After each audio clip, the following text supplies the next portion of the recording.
Hi, everyone, and thanks for joining us for another episode. I'm John Insinski, Vice President of Security Operations at Expel.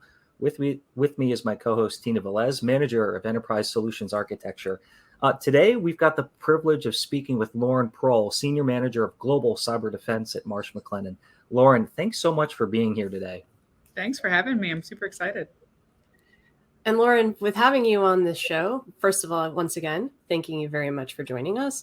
But we want to make sure that our audience gets a real sense of not only what you do now, but how you got there.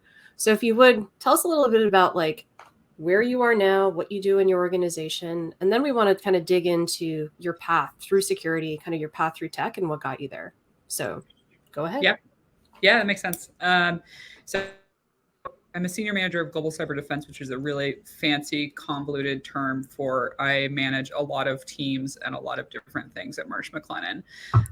So right now I report to our head of detection and response, Seth Tillis, and I am responsible for the Security Operations Center, threat hunting, threat intelligence, and detection engineering. One of the things that when we started thinking about this series, we wanted to really highlight the various domains in the space and also get people to think through, what are the different paths to get there? So if you would tell us a little bit about how you actually started in this, and you can go all the way back to the beginning. Think of this as the origin story. I got my first computer and I did this thing, or however you want to take this.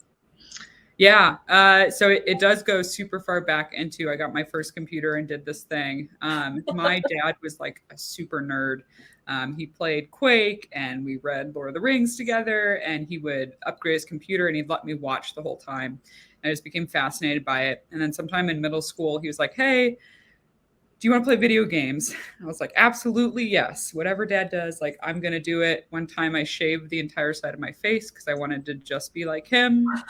And he introduced me to The Sims 2. And you know how cats take to boxes and ducks take to water? I was I was hooked. You could not pry me off of that computer for the life of anything. I was on it 24/7. So my dad was like, "All right, well, you're in middle school. This is not sustainable. You have to go to school. You need to sleep and stuff." So he started putting controls in place, and he's like, "I'm going to put a password on." And I started guessing them. They were really easy. They were like soccer or Dr. Pepper or whatever. And then he got smart and he started using characters and numbers. And I was like, "Well, I don't know what this is now." And so I would use my limited time on the computer to Google, how do I reveal my dad's password on the computer. And I found rainbow tables at a very, very young age. And so I lied to my dad. Sorry if you're watching this, Dad. And I was like, "Hey, I need you to help me burn a CD, a mixtape for my friends." It was really a copy of Oaf Crack. And I plugged it in late one night and ran the rainbow tables against my dad's computer. And sure enough, it was a variation on Dr. Pepper. It was Dr. Pepper with a capital and an exclamation and a 1. I was like, "Oh, this is awesome. I love this. I can play Sims all night." And so my dad really encouraged this. He would unwittingly encourage it. He would constantly try to up the ante and stopping me from playing video games until he got to the point where he's like, "All right, I think you just need your own computer because you're going to hack into mine anyway. And then I'll just control you from the network level." And I was like, "Okay, cool. New challenge." And so he would shut down the access point upstairs near my bedroom, and I'd figure out how I could run an Ethernet cable from the actual router, or he would do a MAC address whitelisting or allow listing. And then he would leave my mom's printer on. So I'd take her MAC address. And so it was just a constant game of cat and mouse until high school. And I was like, "You know what? I want to go be a international studies major." And he said, "You know what? You're actually pretty good at computers. Have you considered doing that, given all the years of heartache you've given me?" And I said, "Oh, okay, cool. Let's do that."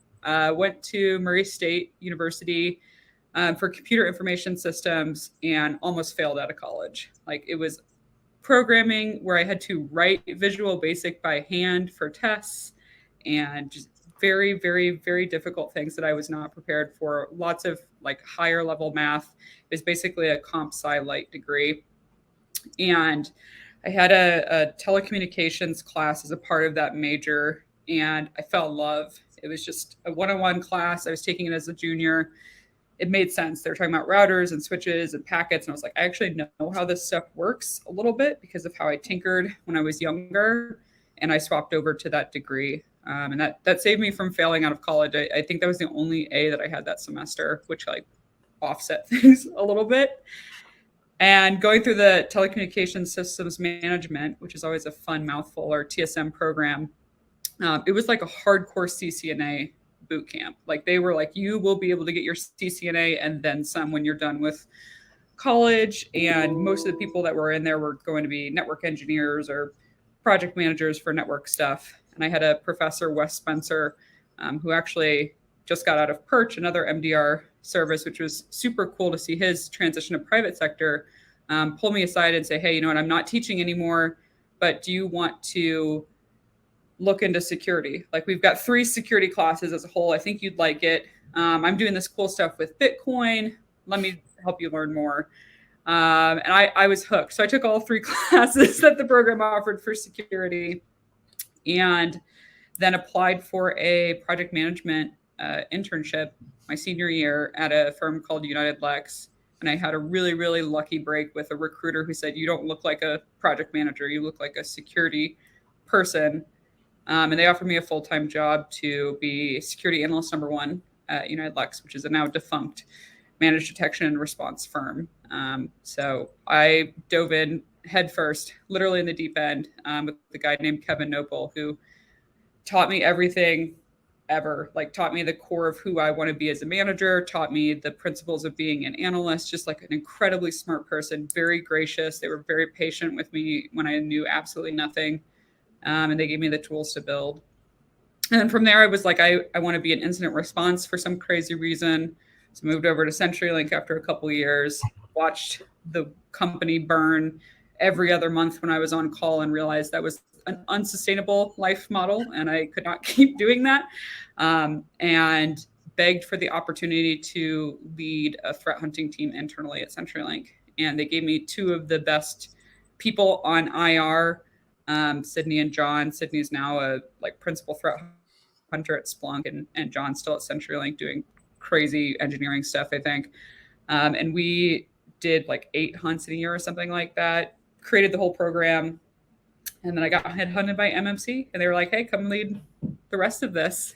And it was like, okay, I'll do it. They asked me to lead CTI and hunt at the beginning, and then slowly added SOC and DE. And it's at this point where I'm like, whatever I can do to help secure the organization and help us grow and help people learn, I'm down to do it. I gotta say, that's quite the move from, I think, where a lot of us started in terms of just looking for constant workarounds and finding ways to address these puzzles that at that point didn't necessarily have the clearest guide. So it was just a matter of how creative can I be to find a way to get to the thing that I want.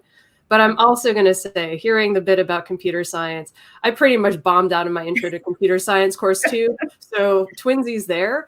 But I think when considering the change in the field, the fact that there's now full on security shaped academic programs. For years, the only thing that you could learn was just computer science. And I'm like, I'm never going to be a programmer. I had a really hard time with C++.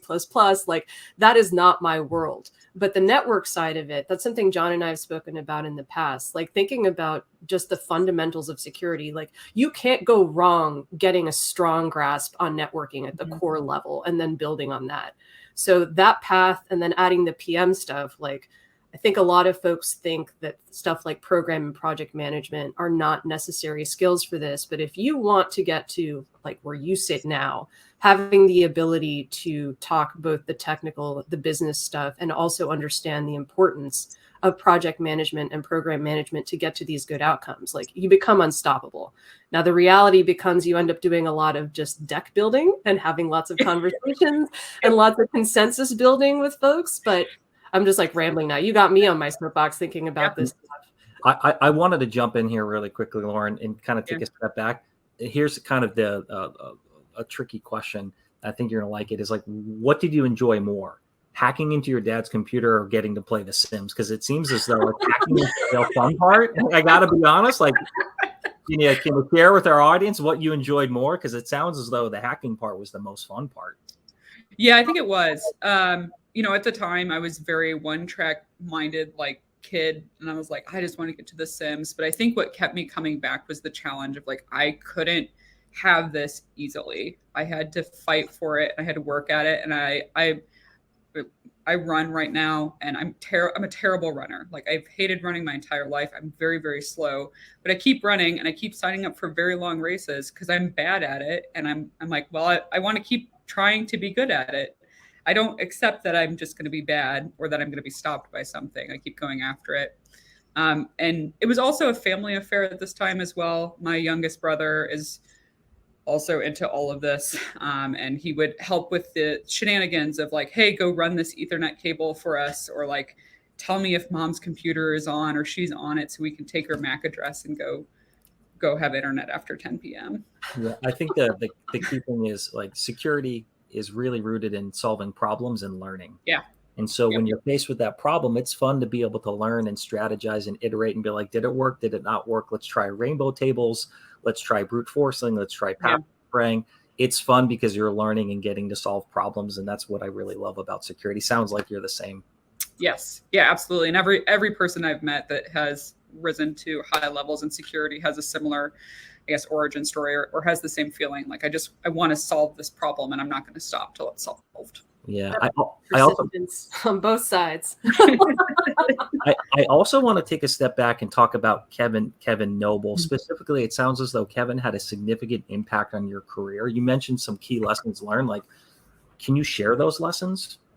Yeah. I credit Kevin with being the best boss I ever had. And luckily he was the first boss I ever had too. So I didn't, I learned a lot of really key things to who I am as a person in the workplace. So Kevin was a Marine. One of the big things that he always told me is every Marine is a rifleman first. I am not a military person. So I don't understand what this means. And he explained it to me and I was like, okay. And so now I translate that to every person in an organization should be a security analyst first, at least in my organizations, right? And I'm a full believer that I should be able to step in and do one of my analyst jobs if we are down staff and everyone has COVID and vacations and it's Christmas Day and something's going wrong. I will step in and do that if I have to. And I tell my management structure that, I tell the team leads that no one's too good to work a security ticket and get in the trenches. He also taught me a lot about just like being relentlessly curious. I would bring him something and he'd be like, okay, but what about this? What about that? Why do you think this? Challenge my assumptions and get me to go further. And I mean, he really took that kind of dog with a bone mentality that I had starting out and stoked the fire a little bit more and like tried to push me further in it. He also just shared everything that he knew. Kevin has many, many years in the business. I think he like helped sell companies. He worked with the government. Like he started companies and started firms before. And so he was able to give me all of his lessons learned and distill it into stories or, hey, I've seen something like this before at X, Y, and Z. Here's what I would recommend doing. And if I asked, he'd tell me. Nothing was off limits for me to understand or know from Kevin. Yeah, I think, it sounds as though Kevin was a significant mentor and had was pivotal in terms of your growth and development. One of the things that's important for Tina and myself as we think about this webcast and sharing with our audiences, Kevin had a big impact on you. I imagine right now you're having a big impact on many people within your organization and across the community. So one of the things we want to ask every episode is, I'm going to make this a two-parter, Lauren, if it's okay. First off, like when you think about, a new SOC analyst or a new threat hunter showing up to be part of your organization, kind of talk to us about it at a super high level. How do you think about coaching and mentoring, or rather, what are the key lessons you try and impart on folks that, you're responsible within your organization? Yeah. So first off, I hope I'm having an impact on other people in my organization, in the community. I'll say this, like, I'm always available to chat if people want to DM me on Twitter or whatever's not a dying platform right now, or LinkedIn, or like email, whatever. I'm always happy to answer questions and help. I might not have the time for like full mentorship for anyone, but I think that's what makes this community better. I always want to train the folks who are going to come behind me because they're going to be my boss one day. So it doesn't do me any good to hoard information.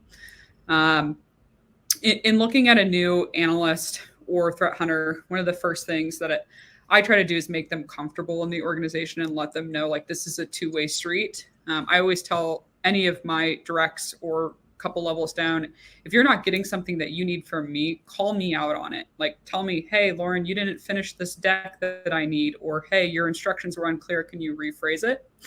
And then I always try to push them, encourage them to go further in their analysis. So I'll pick a random ticket out for a day, take a look at it and say, okay, why did you think this? Can you walk me through what your logic was? Have you considered this angle? Have you considered pulling these Windows event logs? Have you considered pulling the, CASB logs or anything like that as an alternative? Also work with the various analysts or hunters or whoever's starting and really try to lay out expectations, help them understand what our goals are for the year, where we're at in reaching those, and how they individually are a part of that. Just letting them know, like, yeah, you do look at tickets all day, but here's the bigger piece that it fits into, right? We're working on, identifying more cloud incidents to win more contracts from, X, Y, and Z customer. And this is, you doing that helps us make more money. So translating that to the business impact. Also giving analysts resources in areas where they may be weaker. I don't expect anyone to be perfect. In fact, I much prefer it when someone comes into an interview and tells me, you know what, Lauren, I really don't know. Here's how I might find out the answer, but I don't know what you're asking. So I'll look for free trainings or paid trainings or anything to help address any weak points that they may have or areas that they want to grow into. If we've got a security analyst that says, hey, I want to be a threat hunter, we'll start setting up shadowing sessions. I'll walk them through the process of doing hunting. We'll invite them to readouts, that type of thing, to make sure that they know that they've got a career path with us. Yeah, that's incredible. I wanted to follow up that question with, like, a big part of our webcast is being able to go back in time, Lauren. And it's like, you work with Kevin. There's a lot of other people that probably had a big impact on how you think about security, both within the lens of a technical perspective and a business context. Sounds as though, management is something you're passionate about in terms of taking care of others. But if you could go back in time, like, I don't know if you saw Back to the Future, but if you can hop in your DeLorean and go 88 miles per hour, what's kind of 3 pieces of advice you would give yourself? Yeah, so the first is give more presentations and talks. This is kind of a two-parter because the second one is about imposter syndrome too, but I was very wary that people didn't want to hear what I had to say very early in my career. And I gave up a lot of opportunities to practice presenting and building decks and getting more known in the community because I was artificially limiting myself. In management, one of the biggest things I do, like Tina mentioned, is I build decks all day. I give presentations. Like, I think I've built probably 300 PowerPoint decks this year. And it's taken over the last year to get feedback like, hey, these need to go to another level to be executive ready. And so I'm a little bit behind the ball on making my presentations exec friendly or really pretty, just because I wasn't doing it as much when I was very technical. And then in the presentation space, I've recently started talking. I put blogs out. Like, I try to put myself out there in the community. And I did a really good job networking with other people, but I was taking more than I was giving to the community. And I've gotten a lot of feedback recently that people are interested in the things that I'm posting and want to learn more, and that it was helpful. And so I regret not giving back to the community a little bit more and again, artificially limiting myself and thinking that people don't care what I have to say. We'd like to see more of those threat hunter blogs. So please keep those going. But you touched on something that I think John and I have also discussed on our own, which is this idea that we limit ourselves because we don't think that we are going to be good enough. Like, the imposter syndrome never stops. And because we're wearing, I guess, a number of hats in different capacities, especially when we're in the management level, it can become really challenging when you feel like, well, I'm losing my technical chops. I can no longer speak to X, Y, and Z, and I no longer have credibility on this because now people just think I'm a manager. How have you kind of worked through that transition? I'm still working through it. So it's still a huge challenge. As much as I want to let go, it's like I'm still very drawn to the technical bit because that's where I started. But what helps is hiring the people that I know are smarter than me. I never want to be the smartest person in the room. And if I am, there's a problem because I'm not a technical expert. I know my limits. And so I try to hire experts in the areas where I need them and listen to them and trust their opinion and their experience on where we should go. And also working on delegating and saying like, okay, we need, a certain threat intelligence briefing. I'm going to give that to my threat intelligence team. And whatever they send back, as long as it's grammatically correct and like what the person is asking for, I'm going to pass it on. I'm not going to put my hands in it. I'm not going to meddle, and I'm going to trust them that they know what they're doing. I also do technical stuff on the side at night as like a way to get my fix in and just be like, okay, I'm going to try Hack Me tonight, or I'm going to read this blog, or I'm going to do a little bit of Python programming just to help keep those skills sharp outside of the management demands. But I do find that trusting my people and hiring smart people that I can rely on is the best possible way to make that transition into more management heavy tasks. And you mentioned earlier that desire to kind of pay it forward, right? And I think all three of us are of a similar mindset there. We want to essentially empower the folks that are coming up behind us and get them to learn from the mistakes we made, from our own experiences, so that they can do the thing and do it even better than we can. One of the areas that I find with a lot of folks that are like at our stage in our careers is that time is a luxury, right? The balance between the demands of work and our outside lives are a real challenge. And I also recognize that we cut you off in terms of those 3 lessons for your past self. I think you had a third one that kind of tilts towards this, that balance between life and work. Any thoughts on it? One of my big things that I would have tried to go back, top 3, is learn the boundaries between work and personal and enforce those a little bit more. I got pretty sick early on in my career because I was working, 60, 80 hour weeks, like consistently nonstop. And the burnt out, like I did not think I was going through burnout as I was going through burnout. And then I got to like a breaking point and I was like, this is not sustainable. I cannot live like this. This is not good. I have to do something to actively change that. And that was the point where I was like a year into incident response. And I was like, I can't sleep every other month when I'm on call because I'm just worried. I'm waking up every hour throughout the night trying to predict when something's going to go down or start fire. So at that point, what I did is I transitioned to threat hunting, which is a little bit less on-call intensive. It's a little more reactive. And my whole mindset there was, okay, well, I'm burnt out from responding to things going bad. So how can I prevent the bad from happening as frequently or if at all? So I made that transition in my career to address the burnout. But I still have issues with this. And this is something that I actively work with everyone in my organization on, of you don't have to be on all the time, and that's okay.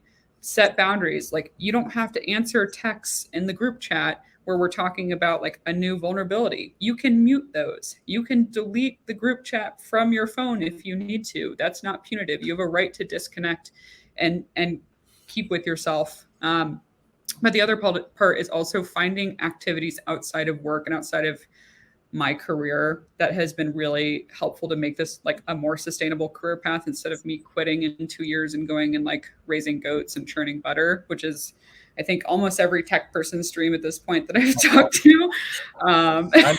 Sign me up. Yeah, right. Everyone's like, "Oh, this is perfect." Every tech person I talk to or security person I talk to is talking about going to a farm or like going to a cabin or like never being on computers again in like 5 years. And so to extend that shelf life of my career, I do run, I do hike, I try to take all of my vacation, and I yell at my employees if they lose time, because there's no reason you should be losing time. If we give you 5 weeks, take all 5 weeks. It's my job to figure out how to cover that. And you not taking that just hurts you and the company more. But I heard a really interesting phrase earlier that you have to do things to let your soul catch up to your body. And so that's why I run, is so I can let my soul catch up to my body and like not be attached to a screen for 2 or 3 hours at a time. Yeah, that's really powerful. let your soul catch up to your body. I'm going to steal that. I'm totally feeling that. And It's not also, mine, so steal it all day. no, I'm stealing. The best artists, I believe they steal. And the other thing that you said was, I believe there's a market opportunity for a farm startup. So Yes. Tina and I are like big Shark Tank viewers. So Yeah. Tina, Lauren, if you want in on this venture, we'll go pitch. Let's do it. Yeah. Miniature goats or an alpaca farm. Like that's where my mind has been. And I'm like, I don't even know how to knit, but I will start. If I can. Sounds amazing. Lauren, I do want to take a step back. You said something really interesting, and I guarantee someone in our audience is going to go, I wish Lauren had just shared a little bit more. You made a very interesting comment regarding presentations, specifically, when presenting to a technical audience versus an executive or an executive audience, like at a super high level, like based upon what you've learned, or you can share, like, I hate to put you on the spot. Like, what makes a presentation more executive versus, something that's a bit more for a technical audience? I'd be super curious to learn more about that. Yeah, so there's a bunch of different elements. Number one, it's the style of like how you format your presentation. So for executives, you need to have very impactful graphs or visuals, things that show change. So like if you've got a bar graph of like, here's the number of hours it takes for us to respond to an incident now, and here's where we want to get to with X, Y, and Z elements. Those are really, really good for executives. Not a lot of words on the slide. That's always a good rule of thumb, but like even less for execs. Keeping presentations short. If you have an executive audience, generally they're not going to have an hour to sit there and listen to you. You might have 10 minutes of an hour meeting. So addressing that. For technical audiences, usually they're going to want to see demos. You're going to want to get in the weeds. Like you're going to want to pick one topic and go deep on it instead of trying to hit a bunch of topics and go wide.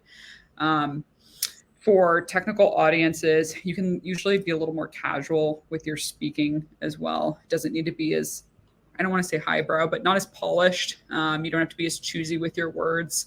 You can kind of talk to them more like a friend with technical audiences versus executives. That you're generally talking up, like you are presenting. You can still be friendly and warm with them, but you have to watch the language that you use a little bit more, because you could say one wrong word, and to an executive that can mean that you're losing money or that you're losing time or that you need something from them, and that's not the case. With technical audiences, what I tend to find is they're going to have a lot more questions as well, and so you should be prepared with questions at the end, and they're usually going to be really in-depth questions. It's going to be like, okay, you picked this library in your Python program. Why did you pick that instead of doing, this other library, and what's the reason and justification? So you really need to know your content like as deep as possible in the justification. With the executives, they're going to have questions throughout your presentation as well, but it's usually going to be on like, okay, what is Emotet? Like you keep talking about Emotet. What is this? It's going to be a lot of like education and basics. I think that's a good portion of it. With executive presentations, though, the graphics is usually the biggest one, and keeping it short and keeping a lot of words off the slides. When I think about presenting to an executive audience, it's one of the things is obviously, don't read the words on the slide. Describe what they're seeing. Talk to me about, the return on investment. Talk to me about the goal in terms of where you want to get to and the impacts on the business and what it's going to take from a business perspective to get there. I think that's all really, really powerful stuff, Lauren. I want to ask one more question, and then we can kind of talk about music and things like that. Will be really fun for a moment. And I'm over here and I'm really debating which question to ask. So I'm going to ask this one is, say that there's someone that's been working in the SOC for a while. And they're like, man, Lauren, she did SOC, IR, all of these things, but now she's a senior manager. Any advice or guidance for someone that's like, looking to make that jump from individual contributor into management? Like, what would you share with that person that may be listening right now or watching? Yeah. And these are my favorite people because they're going to be my boss one day. Like I always tell analysts who are like, I'm going to be a manager. I'm like, oh, thank you. Come take my job. Like this is what I want. Please. Like I will tell you everything I do. I will tell you how to do it. Take my job so I can go be a goat farmer. I'm begging you, like, get me out of here. So the jump from IC to management isn't as hard as some people think. The number one thing that I'm looking for when I'm looking for, like, I don't know, a senior SOC analyst who wants to be the SOC manager is to start doing things in leadership, right? And you don't have to be a manager to be a leader. That's the other thing that I want to make super clear. You can help manage schedules. You can help like tell your SOC, hey, you should take your lunch break at 1 instead of 2 because we've got a client call. You can write presentations. You can write up weekly accomplishments. One of the things that I did really early on in IR that started to get me into leadership roles was I would go to every single person on my team and ask them, what did you do this week? And I'd write up a weekly accomplishment summary and I would send the email to my boss. So it was twofold. One, like my boss saw that I was taking notes and that I was helping him do his job better. But then also I would keep those in OneNote. And when it came time for performance review, everyone could go back and reference those and write them down. You can start asking for more opportunities to be more visible so that people know that. I also encourage analysts, like if you're in my SOC, every quarter we'll have a conversation about your career. And if your aspirations to be in management, have that conversation with your management team and let them know that that's something that you want. I find that that's actually pretty rare for a lot of technical folks to want to make that jump to management. And so if you're in a larger organization, they're probably doing some contingency planning or succession planning. And if they don't have someone clear for a management position that's next, that could be a real good opportunity for you. The other thing is just looking at different management books. So I started reading management books before I became a manager to help me understand how to operate with people better and like how to handle conflict, how to present, how to carry myself, how to write emails with like less than 5 exclamation points in it. All of these are skills that like you can have as a technical person that'll make you a much stronger person without needing to be a manager. There's a really, really good book by Camille Fournier. She's got The Manager's Path. It's this blue book. It's a guide for tech leaders specifically who want to become managers. And that book I read every year. It's an incredible book. It gives you an idea of how to move up, what skills to work on, what they're looking for management. And I think the last piece of advice that I would say is ask for the opportunity. If you see like, hey, my company doesn't have a threat hunting team and I want to lead one, tell your boss you want to do that. Now you have to make a business case, right? That's the fun part, and it's a lot of work. Starting teams and departments is a lot of work, but it's so gratifying, so rewarding, and sometimes you just have to make your own opportunity instead of waiting for your boss to get promoted so that you can move up. We don't do a great job with creating those trajectories, I think, across the field, right? Like you can be in a detection engineering role or in an operator role, and that line of sight between what's next isn't always very clear. And we've kind of constrained people to the only way to advance is to go into people management. And as a result, we don't, I think a lot of times we don't prepare people properly for what that role looks like, what they should think about. And what I think the most important question is, why do you want to be a people manager? Your day-to-day is going to schematically. Is that something that you want? Do you want to be the person communicating with the business? Do you want to be the person telling leadership why something matters? Going into a presentation without any memes, which is the one thing you didn't talk about when you were talking about how to communicate with executives. No memes, just graphics. But being able to make that switch, I think, is something that we as an industry could do a much better job in preparing people to think about. Like, how can I advance my career? What does that look like? What kind of skill trees do I need to unlock to get to that next level? So thank you for sharing that. I think that was super insightful. And that book that you referenced is excellent. That is like the engineering mindset to management, how you make that transition, how you speak for both of those worlds. Like, it's an excellent one. And thank you for highlighting that. John, I'm sorry, I just jumped in. Like, she said a number of things that resonated. Like, no, I'm over here taking notes. And I've got some quotes. Soul leaving the body. The soul needs to catch up to the body. I need to make sure my emails have only 4 exclamation points. Yeah, right. And the fact that somehow we've got to edit in the executive presentations to say no dank memes or anything. No dank memes allowed. I've tried it. It does not hit the way you think it would hit. I always get a lot of like awkward, what is this? Especially when you're trying to like a 7-year-old man and he's like, why is this child looking at a house on fire? And I'm like, okay, all right. Well, I don't have time to explain the history of memes. Tina, before we move on, I do want to click in on what you mentioned about not having line of sight for technical people. And I just like want to reiterate, you do not have to go into a management path to move up in this industry. And if anyone tells you that, they're wrong, and don't set yourself up for failure. Like if you want to be a technical person, there are paths for you to move up. We have a role called a principal, which is like the highest tier of technical. There's experts, right? There's a lot of different paths for technical folks. Don't feel like you have to be pressured into a management level role if that's not what calls to you. Thank you for adding that. That's what I want to see more of those paths for ICs to continue developing, leveling up their skill set without having to go the manager route, which is what, unfortunately, I think for a lot of the tech industry, not just security, but tech as a whole, has done not a fantastic job of allowing for those alternate paths to exist.